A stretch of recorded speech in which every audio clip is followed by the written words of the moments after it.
L'Assemblée nationale tanzanienne a donné son feu vert à un budget de plus de 3 300 milliards de shillings pour le ministère de la Défense au cours de l'exercice 2024-2025. Cette enveloppe consacre près de 3 000 milliards de shillings aux dépenses courantes, tandis que 317 milliards de shillings serviront aux dépenses de développement. Outre l'achat d'équipements et d'outils modernes, les fonds serviront également à financer la formation et les exercices militaires. Le gouvernement renforcera également diverses infrastructures dans les zones militaires et renforcera les organisations et institutions du secteur de la défense.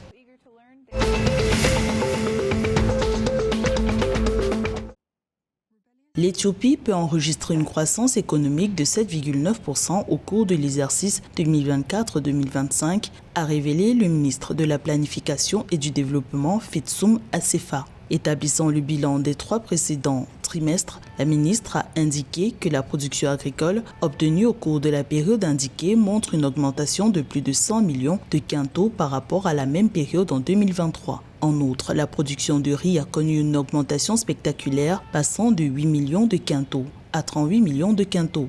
Le niveau de productivité du secteur industriel a atteint 56%, tandis qu'un recul à 23,3% de l'inflation a été observé.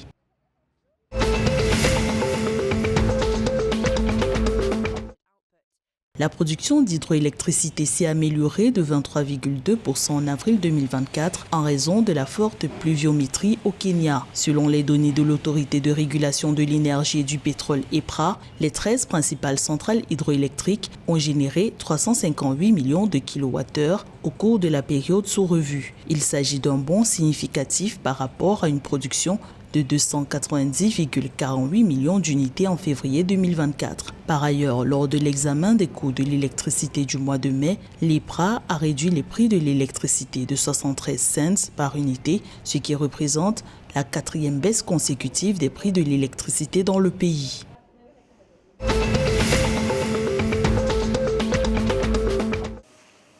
Le gouvernement sud-soudanais a inauguré un centre d'aliments subventionné dans la capitale Juba, ont indiqué des médias locaux le 21 mai 2024. Selon un communiqué officiel, les produits alimentaires seront transportés vers au moins 37 centres de la ville de Juba et seront vendus à 50% moins cher que les prix du marché. L'exécutif sud-soudanais indique que l'initiative vise à stabiliser le prix du marché des produits alimentaires et de renforcer le panier de la ménagère dans un contexte de crise économique à laquelle le pays est confronté. En effet, la guerre au Soudan met en danger la bouée de sauvetage financière du Soudan du Sud, en particulier avec la panne de l'un des pipelines transportant 60% de son pétrole brut en février 2024.